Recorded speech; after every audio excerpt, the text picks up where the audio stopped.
Hello बच्चों, कैसे हैं आप लोग। आशा करता हूं सभी लोग मस्त हैं, स्वस्थ हैं। ओके, तो मेरा नाम है विशाल गंगवार और मैं हूं आपका मैथ्स का टीचर। ओके, तो चलिए आज जो हम पढ़ने वाले हैं, क्या पढ़ने वाले हैं, आज हम सॉल्व करने वाले हैं, हल करने वाले हैं अपनी एनसीईआरटी प्रश्नावली 1.4। ओके, और जो कि बड़ी ही मजेदार सी प्रश्नावली, छोटी सी प्रश्नावली है, बट बहुत ध्यान से समझिएगा इसको।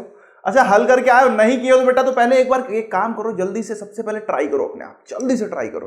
ओके, बिकॉज मतलब मेरा मानना यह है कि भाई जब तक आप कोशिश नहीं करेंगे, हाँ वो गलत होगा सही होगा उसकी टेंशन ना लिया करो यार, आप कोशिश करो बस। ओके, तो कोशिश करोगे, एक बार गलत होगा, दो बार होगा, फिर सही हो जाएगा। कोशिश करोगे, फिर आपको अपनी गलती पता चलेगी कि हाँ आप गलत कर रहे थे। ठीक है, तो चलिए शुरू करते हैं। पहला हमारा सवाल है, क्या है, बताइए नीचे दी गई संख्याओं में कौन कौन परिमेय है और कौन कौन अपरिमेय है। भाई तो आपको परिमेय अपरिमेय बताना है, बहुत ही आसान है ये तो सर। बिल्कुल बच्चा, बहुत आसान है। क्या कर सकते हो, पहली संख्या क्या है, देखो ध्यान से देखो, 2 माइनस करनी 5, 2 एक परिमेय है और 5 करनी 5 एक अपरिमेय है। बेटा अगर एक परिमेय में से एक अपरिमेय को घटाया जाए तो क्या आता है, अपरिमेय आती है। ध्यान है नहीं ध्यान है, अरे ध्यान है भाई, हमने करी थी संक्रियाएं। तो बेटा ये क्या हो जाएगी, ये हो जाएगी अपरिमेय संख्या। क्या हो गई भाई, अपरिमेय हो गई। ठीक है सर, हो गई। अगला बताओ ये वाला, तो 3 प्लस सर, अब देखो यहां पे क्या है, यहां पे एक ये अपरिमेय है, 3 प्लस करनी 23 अपरिमेय संख्या हो गई। इस अपरिमेय में से दूसरी अपरिमेय करनी 23 माइनस हो रहा है, तो अपरिमेय में से अपरिमेय अगर घटाई जाए क्या आएगा बेटा, अब आपको हल करके देखना पड़ेगा। ये परिमेय भी आ सकती है, अपरिमेय भी आ सकती है। तो चलो हल कर लेते हैं, ध्यान से देखिए। तो इसको हल करेंगे तो क्या होगा, ये होगा भाई 3 प्लस करनी 23, कोष्टक खोल दिया, माइनस का करनी 23। तो देखो माइनस करनी 23 प्लस करनी 23 कट गया, क्या बचा, 3 बचा। और 3 हमारी क्या है, एक परिमेय संख्या है बालक। तो बेटा ये हो गई हमारी परिमेय। समझ में आ गया, अरे क्लियर है कि ये भाई परिमेय हो गई।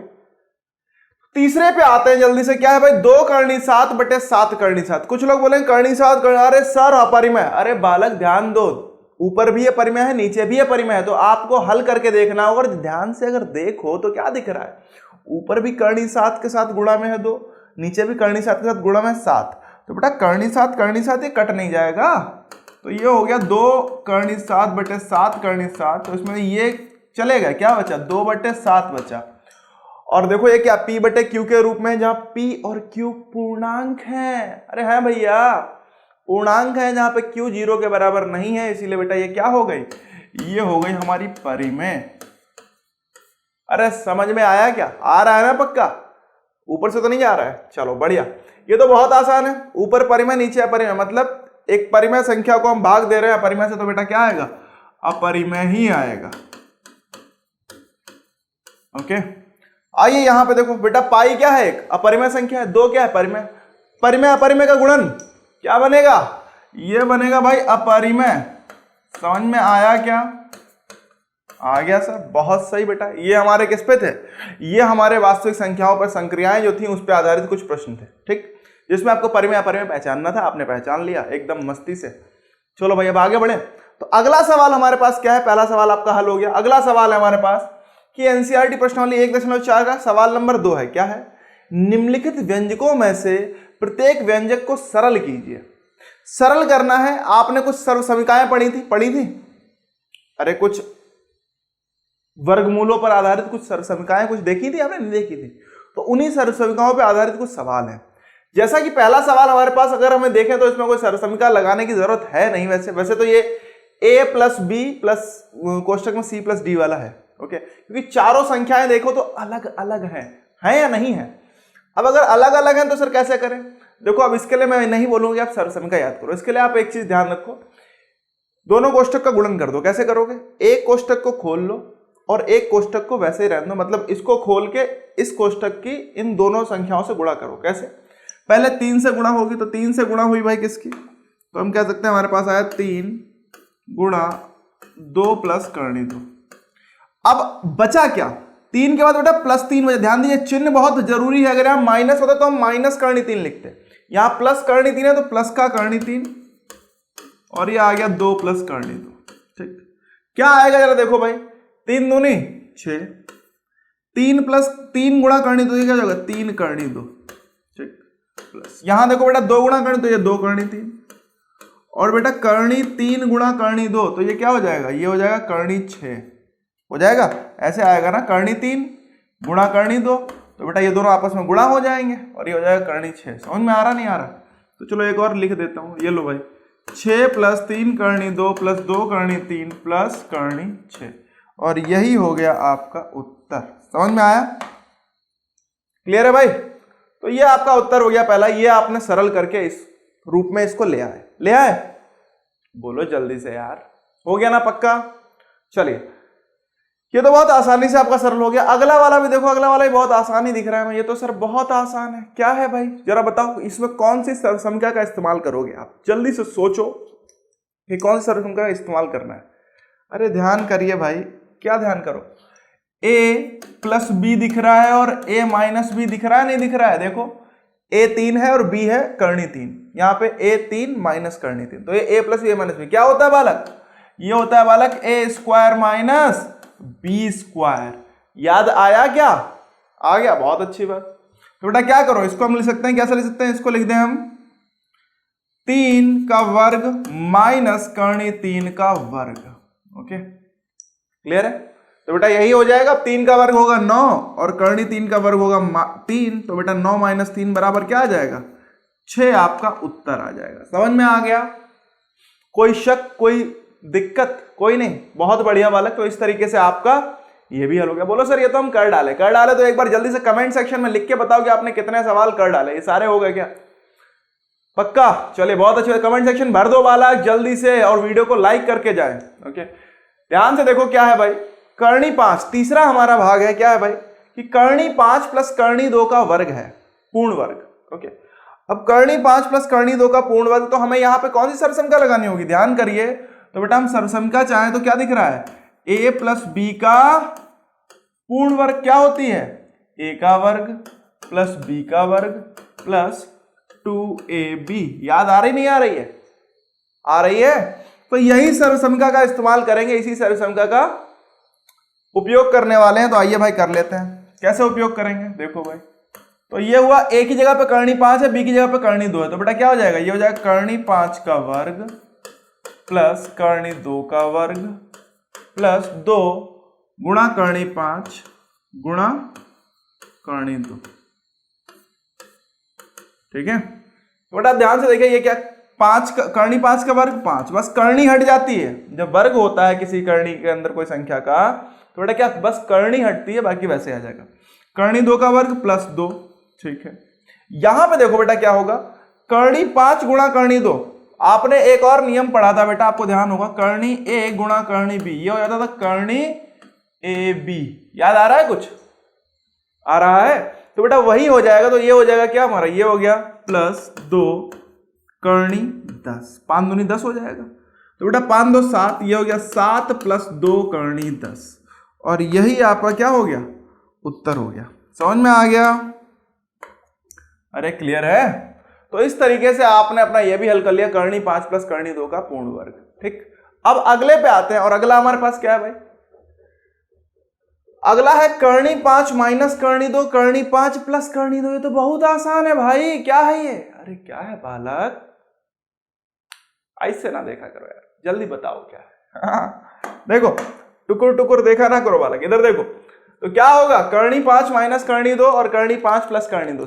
कुछ नहीं चमक रहा है क्या? आपको याद नहीं आ रहा, समझ नहीं आ रहा?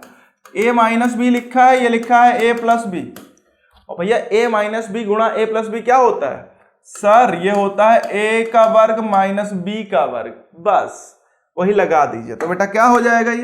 ये हो जाएगा करनी 5 का वर्ग माइनस करनी 2 का वर्ग, करनी करनी गायब कर दो, ये आ गया 5 माइनस 2, उत्तर आ गया हमारा 3। अरे समझ में आया? तो इस तरीके से हमने चारों भाग जो हमारे थे वो हमने उड़ा दिए, निपटा डाले, खत्म। ओके चलिए आइए अब तीसरे सवाल की ओर बढ़ते हैं, थोड़ा अग्रसर होते हैं तीसरे सवाल की ओर। और तीसरा सवाल हमारा क्या है बालक? एनसीईआरटी प्रश्नावली 1.4 का तीसरा सवाल थोड़ा सा मजेदार सा है, सोचने पे आप मजबूर हो जाओ। चलो आओ भाई, क्या है भाई? आपको याद होगा, आपको याद है क्या? सच बताना। चलो देखते हैं, इन्हें तो यही लगता है कि आपको याद होगा, क्या सच में याद है? देखते हैं भाई। आपको याद होगा कि पाई को एक वृत्त की परिधि मान लीजिए C, ओके, और उसके व्यास मान लीजिए D के अनुपात से परिभाषित किया जाता है। तो पाई आपने बेटा कक्षा 7 में बताया जाता है कि पाई क्या होता है। तो पाई मैं आपको बता दूं, मान लीजिए एक वृत्त है, समझिएगा, आपको थोड़ा सा एक्सप्लेन कर देता हूं, जिसे नहीं पता वो देख लो। मान लो ये वृत्त है, ओके, और मान लेते हैं ये इस वृत्त की परिधि थी, मतलब सॉरी व्यास, व्यास चलो पूरा लेते हैं, आओ भाई, ओके, ये केंद्र था यहाँ पे, तो ये हमारा व्यास था, और व्यास मान लो हमारा क्या था, डी था। क्या था बालक? डी था। परिधि क्या होती है? अगर मैं यहां से एक चक्कर लगाना शुरू करूं इस पूरे वृत्त का और फिर से यहीं पहुंच जाऊं, तो बेटा ये होती है पूरी जो लंबाई होगी, इसे हम क्या बोलेंगे? परिधि बोलेंगे। क्या बोलेंगे? परिधि। मतलब एक चक्कर में जो भी मैं लंबाई पूरी कवर करूंगा वो पूरी क्या? परिधि कहलाएगी वृत्त की। ओके, तो वो हो जाती है। तो बेटा जो पाई होता है, जब पहले 7वीं कक्षा में आपने पढ़ा होगा कि बहुत सारे वृत्त को हमने काटा, ओके, और उनके जब हमने परिधि और व्यास का अनुपात निकाल के देखा तो हमें क्या मिला? वो एक कांस्टेंट, मतलब एक चर संख्या आ रही थी। और क्या आ रही थी? चर आ रही थी। अचर क्या होता है बेटा जी? अरे अचर संख्या होती है, ठीक है। तो बेटा अचर संख्या मतलब जो फिक्स हो, जो कभी बदले मत। तो वो एक अचर मान आ रहा था, अनुपात उनका अचर संख्या के हिसाब से आ रहा था, और वो अचर संख्या कुछ पाई के बराबर थी। तो हम कह सकते हैं, देखो बेटा, व्यास डी से क्यों होता है? देखो व्यास ये हमारा हो गया डी। क्यों? क्योंकि बेटा ये होता है, अंग्रेजी में इसे बोलते हैं हम डायामीटर, इसीलिए इसे डी से प्रदर्शित करते हैं, ठीक। उसके बाद आपका क्या था? परिधि। परिधि अगर देखें तो ये बेटा परिमाप भी बोल सकते हो इसे एक तरीके से। इसे हम सी इसलिए बोलते हैं क्योंकि इसे अंग्रेजी में बोलते हैं सरकमफेरेंस। क्या बोलते हैं? सरकमफेरेंस। तो जितनी बार आप किसी भी, और ये होता क्या, ये बता 2 पाई आर के बराबर होता है, या फिर बोल दो पाई डी के बराबर होता है। किसके बराबर होता है? पाई डी के बराबर, ठीक। तो बेटा आपको बता दें, जो पाई होता है वो क्या आ जाता है? वो हमारा सी बाई डी के अनुपात के बराबर आता है। नहीं मानते? देखो सी अगर रखेंगे तो क्या हो जाएगा? सी हमारा हो जाएगा 2 या पाई डी, सी हमारा हो गया पाई डी, और ये हो गया हमारा डी। डी से डी चला गया, पाई आ गया, नहीं आ गया? तो इस तरीके से बेटा वो आता था, ठीक। लेकिन यहां पे सवाल ये नहीं है, यहां पे सवाल कुछ अलग है। वो सवाल क्या है आइए समझते हैं। ओके, क्या है जरा आगे देखते हैं। तो मैं आपको ये समझाना चाहता कि ये होता है, ठीक। ये हमारा व्यास था डी, और ये एक चक्कर में जो दूरी कवर करेंगे वो इसकी परिधि थी, ठीक। जिसे नहीं पता वो जान लो, ठीक। उसके बाद क्या है कि अनुपात से परिभाषित किया जाता है, अर्थात पाई बराबर सी बटा डी। देखो लिखा हुआ है, पाई बराबर क्या है? सी बटा डी है? ठीक है भाई। यह इस तथ्य को, लेकिन हमें तो पता है क्या, यह इस तथ्य का अंतर्विरोध, मतलब कहीं ना कहीं विरोधाभास पैदा हो रहा है। यहां पे अंतर्विरोध करता हुआ प्रतीत होता है कि पाई एक अपरिमेय संख्या है? अब पाई तो अपरिमेय है, लेकिन एक बात बताइए, हमने पढ़ा है अगर हम नापेंगे तो क्या होगा? अगर हम देखते हैं, जब भी नापते हैं, तो अगर हम जो एक लंबाई नापेंगे, मान लो परिधि नापेंगे, वो भी एक परिमेय संख्या होगी, और व्यास वो भी एक परिमेय संख्या होगी। होगी नहीं होगी? अब अगर एक परिमेय को दूसरे परिमेय संख्या से भाग दें तो हमें तो परिमेय मिलनी चाहिए ना, लेकिन पाई तो एक अपरिमेय संख्या है। तो ये तो एक क्या हो गया? विरोधाभास हो गया, ये एक अंतर्विरोध हो गया, नहीं हो गया? अरे हो गया, हो गया सर। तो इस अंतर्विरोध का निराकरण किस प्रकार आप कर सकते हैं, बता दीजिए जल्दी से। तो आइए भाई देखते हैं जल्दी से। अब जरा ध्यान से देखो बेटा, जब भी आप किसी पैमाने से, मान लो मैं एक पैमाना लेता हूं, समझिएगा, मैंने एक पैमाना लिया, ठीक। अब मान लो इस पैमाने से अगर हम नापेंगे, जरा ध्यान से देखो, कोई भी संख्या, मान लो कोई हम लाइन खींच रहे हैं, हमने बोला कि कोई, मान लो जो व्यास था उसका वो 4 दशमलव कुछ रहा होगा। तो हम जब भी कोई संख्या लेंगे, मान लो जब भी हम कुछ नापेंगे, मान लो हमने इतना लिया, ठीक, तो नाप के खींच के बताओगे भी या खींच के देखोगे भी तो क्या करोगे? एक आसन्न परिमेय मान ज्ञात होगा। अरे होगा नहीं होगा? हम क्या करते हैं, हम निकटतम लेते हैं ना यार। अब मान लो यहां पे जो लंबाई थी वो थी 4.23564103952 ... लेकिन इतनी लंबी लंबाई थोड़ी लोगे आप। क्या लोगे आप? लोगे 4.2 ले लोगे? लोगे नहीं लोगे? तो मापते वक्त हम क्या करते हैं बेटा, आसन्न मान, मतलब एक निकटतम, या फिर बोलो चलो बोल दो, निकटतम मान ही हम कहीं ना कहीं लगभग जो मान होता है वो लेते हैं मापते वक्त। हम पूरी संख्या नहीं देखते कि पूरी संख्या क्या है। तो इसीलिए बेटा नापते वक्त मतलब मापते वक्त हम क्या करते हैं, हमारा जो पाई बराबर सी बटा डी होता है, तो हम क्या करते हैं, सी जो परिधि होती है वो भी हम क्या कर लेते हैं, एक जो हमें मान ज्ञात होता है वो क्या मान ज्ञात होता है, वो मान ज्ञात होता है बेटा आसन्न परिमेय मान। और जो व्यास का मान होगा उसका मान भी क्या होगा, वो भी आसन्न परिमेय मान होगा। तो इसीलिए बेटा ये क्या हो जाता है, परिमेय संख्या आपको नजर आ रही होती है, बट असल में ऐसा नहीं होता। हमें इसमें पता नहीं चल पाता कि सी या डी क्या अपरिमेय है, लेकिन इनमें से कोई ना कोई जरूर अपरिमेय होगा अगर हम पूरा देखें तो। क्योंकि हम मापते वक्त सिर्फ हमें जो मान ज्ञात होते हैं वो कौन से होते हैं, वो आसन्न परिमेय मान ज्ञात होते हैं, इसीलिए हमें नहीं होता। तो चलिए लिख लीजिए, क्या लिख लीजिए कि ये कोई इसका विरोधाभास नहीं है या फिर ये कोई इसका अंतर्विरोध नहीं है। लिख लीजिए इसका कोई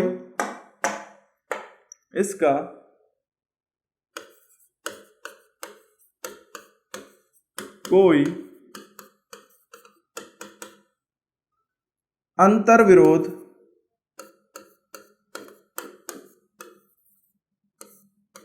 नहीं है, इसका कोई अंतर्विरोध नहीं है।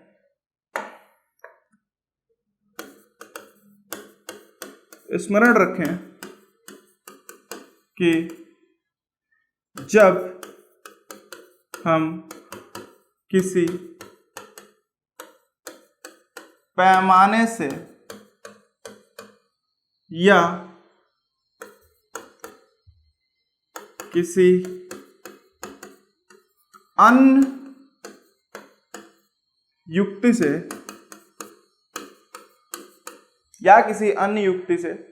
क्या करते हैं, लंबाई मापते हैं, तो हमें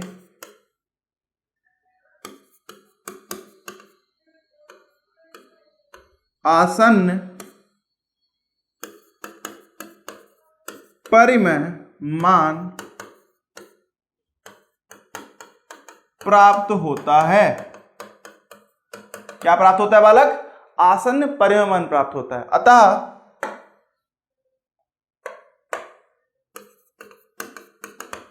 अतः हमें यह पता नहीं चलता है कि सी या डी में से कोई अपरिमेय है।